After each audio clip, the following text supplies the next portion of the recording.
ఎక్కడమ్మా నీవు లేనిది, ఏమిటి నువ్వు చెయ్యలేనిది అన్నట్లు ఈరోజు అనేక రంగాల్లో అభివృద్ధి పథంలో మహిళలు ముందుకు వెళ్తున్నారు. వ్యవసాయం నుంచి అంతరిక్షం వరకు సకల రంగాల్లోనూ స్త్రీలు దూసుకుపోతున్నారు. అయినా ఇంకా వివక్షకు గురవుతూనే ఉంది వనిత. ఇక్కడ వనిత అంటే బాలిక, యువతి, మహిళ, వృద్ధురాలు అందరూ ఆ కోవవారే. వంటింటి నుండి ఆకాశానికెగిరినా ఇంటా బయటా భౌతిక, శారీరక, లైంగిక దాడులు ఎదుర్కొంటూనే ఉంది.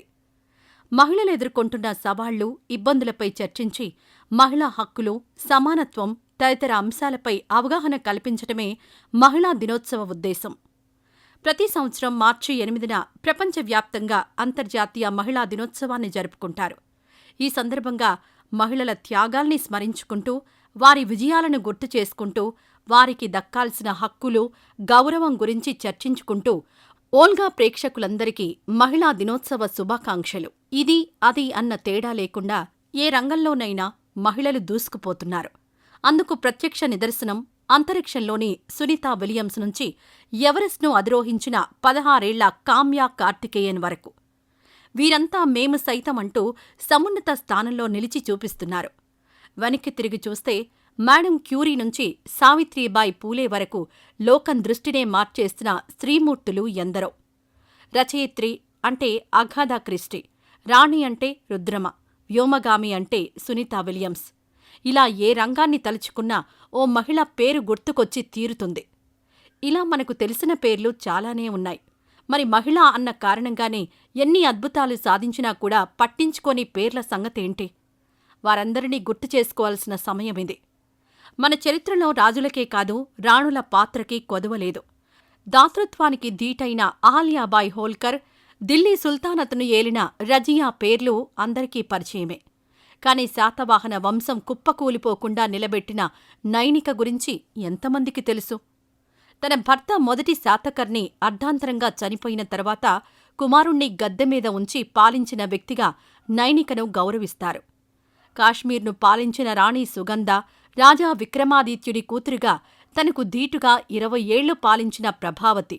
ఇలా మనం మర్చిపోయిన రాణుల జాబితా కూడా పెద్దదే. ఆనందీ గోపాల్, కాదంబిని గంగూలీ, రుక్మాబాయ్. ఈ 3 పేర్లు కొత్తగా వినిపించవచ్చు. కాని ఆడపిల్లలు చదువుకోవడమే అసాధ్యం అనే రోజుల్లోనే 1,000,000 పరిమితులను, అవమానాలను ఎదుర్కొని డాక్టర్ పట్టా పొందిన తొలి భారతీయ మహిళలు వీరు. ఇక దేశ స్వతంత్ర పోరాటంలో తెగించి కొట్లాడిన ధీర వనితలు ఎందరో. మహాత్మాగాంధీ, జవహర్లాల్ నెహ్రూ, సుభాష్ చంద్రబోస్ వంటి నేతలతో సమానంగా మహిళలు స్వతంత్ర పోరాటంలో కీలక పాత్ర పోషించారు. అందుకే భారతీయ మహిళల దేశభక్తి, త్యాగాలు ఆధునిక భారత చరిత్రలో సువర్ణాక్షరాలతో లిఖించదగిన అధ్యాయాలు. రాణి అబ్బక్క చౌత, రాణివేలు నాచియార్, కిట్టూరు చెన్నమ్మ లాంటి ఎందరో వీర నారీమణులు 1857 తిరుగుబాటుకు ముందే సమరశంఖం పూరించారు. సిపాయిల ఉద్యమ కాలంలో ఝాన్సీ లక్ష్మీబాయి, బేగం హజరత్ మహల్, 1885లో కాంగ్రెస్ స్థాపన తర్వాత స్వతంత్రోద్యమంలో Kasturba Gandhi, Sarojini Naidu, madam comma, Annie Besant, Muthu Lakshmi Reddy, Lakshmi Sehgal, Sucheta Kripalani, మాతంగని Hazra, Kamaladevi Chattopadhyay, Aruna Asaf Ali మొదలైన ఎందరో మహిళామణులు సాగించిన పోరాటాలు ఆధునిక భారతదేశ చరిత్రలో చిరస్థాయిగా నిలిచిపోయే ఘట్టాలు. మనం గాంధీ పేరు విన్నాం కానీ బుడీ గాంధీ అనే పేరు విని ఉండం కదా. తన అసలు పేరు మాతంగని హజ్రా. గాంధీజీ బోధనల స్ఫూర్తిగా సహాయ నిరాకరణ, ఉప్పు సత్యాగ్రహం లాంటి ఉద్యమాల్లో పాల్గొన్నారు.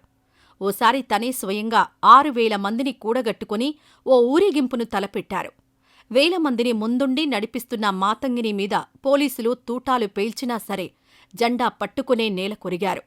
క్విట్ ఇండియా ఉద్యమంలో భాగంగా అస్సోంలో భారతీయ జెండాతో ముందుకు నడుస్తూ బ్రిటిషర్లకు వ్యతిరేకంగా నినదిస్తూ తుపాకులకు బలైన మరో మహిళ కనకలతా బారువా. తన వయస్సు 18 ఏళ్లే.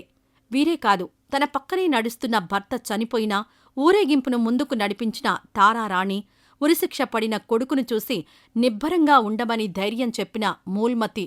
ఇలా స్వతంత్ర పోరాటంలో అడుగడుగునా అండగా నిలిచిన మహిళలు ఎందరో. ఇండియాకు స్వాతంత్ర్యం వచ్చాక ఇందిరాగాంధీ లాంటి ఉక్కు మహిళని చూశాం. మరెందరో ముఖ్యమంత్రులుగా, గవర్నర్లుగా, సివిల్ సర్వెంట్స్గా తమ సత్తా చాటారు. అంతరిక్షంలోకి ప్రవేశించిన తొలి భారతీయ సంతతి మహిళగా కల్పనా చావ్లా, తొలి జాతీయ స్థాయి వాలీబాల్ క్రీడాకారిణిగా, ఎవరెస్ట్ శిఖరాన్ని అధిరోహించిన తొలి భారతీయ వికలాంగురాలిగా రికార్డు క్రియేట్ చేసిన అరుణిమా సిన్హా, తన 21వ ఏట ఏవియేషన్ పైలట్ లైసెన్స్ పొందిన భారతదేశపు తొలి మహిళా పైలట్గా సరళా తక్రాల్ ఎప్పటికీ నిలిచిపోతారు. వీళ్లేనా? మోడలింగ్ రంగానికే తలమానికంగా నిలిచారు రీటా. స్విమ్మర్గా భారత, ఆసియా క్రీడాకారిణిగానూ చరిత్ర సృష్టించారు ఆర్తి. టెస్టు క్రికెట్లో తొలిసారి డబుల్ సెంచరీ చేసిన క్రీడా రమణి క్రికెటర్ మిథాలీ రాజ్.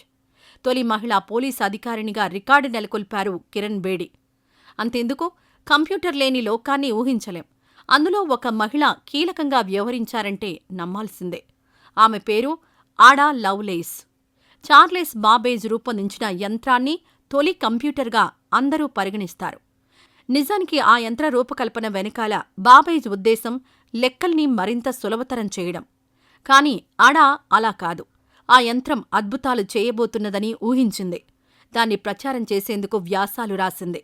అప్పటి శాస్త్రలోకం ఓ జడ పదార్థంగా భావిస్తున్న ఆ యంత్రాన్ని అందరికీ పరిచయం చేసింది. అంతేకాదు, దాన్ని ఎలా వినియోగించుకోవచ్చో చెబుతూ అడా రాసిన ఓ ఆల్గారిథంను చరిత్రలోనే తొలి కంప్యూటర్ ప్రోగ్రాంగా పరిగణిస్తారు. ఇన్ని సాధించినా, చరిత్రలో ఎన్నో ఛేదించినా ఇంకా ఆడవారు అంటే చిన్నచూపే. మగువా మగువా, లోకానికి తెలుసా నీ విలువ, నీ సహనానికి సరిహద్దులు కలవా అంటాడు ఓ సినీ రచయిత. అమ్మను పూజించు, భార్యను ప్రేమించు, సోదరిని దీవించు, వనితలందరినీ గౌరవించు అన్నారు ఓ కవి. ఎందులోనైనా మగవారికి పోటీగా, ధీటుగా, సాటిగా ఆడవారు రాణిస్తారు. మానసిక సామర్థ్యమే వారి అదనపు బలం అన్నారు మన జాతిపిత. కాని ఇవన్నీ మహిళా దినోత్సవాన తళుకులొలుకుతాయి. పత్రికలు, రేడియోలు, టీవీలు, ఇతర సామాజిక మాధ్యమాలు ఊరు వాడా హోరెత్తిస్తుంటాయి. ఒక్కరోజుకే పరిమితమవుతాయి. మరి మిగతా రోజుల సంగతేంటి? ఆకాశంలో, అవకాశాల్లో సగమన్నది నినాదంగా మిగలాల్సిందేనా? స్త్రీలు ప్రవేశించని రంగం లేదని, నిపుణత కనబరచని పని లేదని పదే పదే చెప్పడం సరే, వారు నిలబడగలిగేలా చేస్తున్నామా? ఆత్మవిశ్వాసం కోల్పోకుండా చూస్తున్నామా అన్నదే మన దేశంలో నాటికీ నేటికీ ప్రశ్న. స్త్రీలంటే అప్పటికీ ఇప్పటికీ చిన్నచూపే. విధి నిర్వహణా ప్రదేశాల్లో రక్షణ అంతంత మాత్రమే. ఇంకా ఒక స్త్రీ ధైర్యంగా బయటికి రాలేకపోతుంది. ఈ సమయంలో స్త్రీ పురుష వివక్ష లేని సమాజమే ప్రపంచ మహిళల ఆకాంక్ష. నా స్త్రీ స్వతంత్రమర్హతి అన్న మనువాదాన్ని తరిమేయాలన్నదే వారి ఆశయం. కాబట్టి మగజాతి వారి ఆశయాలకు విలువివ్వాలి. వారి ఆకాంక్షల్ని గౌరవించుకోవాలి. వారి భాగస్వామ్యంతోనే ప్రపంచాభివృద్ధి సాధ్యమనే వాస్తవాన్ని గుర్తించాలి. అప్పుడే మరింతగా ప్రపంచం, దేశం, రాష్ట్రం, జిల్లా, గ్రామం అభివృద్ధి చెందేది. అది సాకారమైనప్పుడే ఆడపిల్ల పెదవి మీద దరహాసం మెరుస్తుంది. అంతేకాని ఇంట్లో, బయట మాటలు, చేతలు ఆమె కన్నీటికి కారణమైతే జాతికి మనుగడ ఉండదు.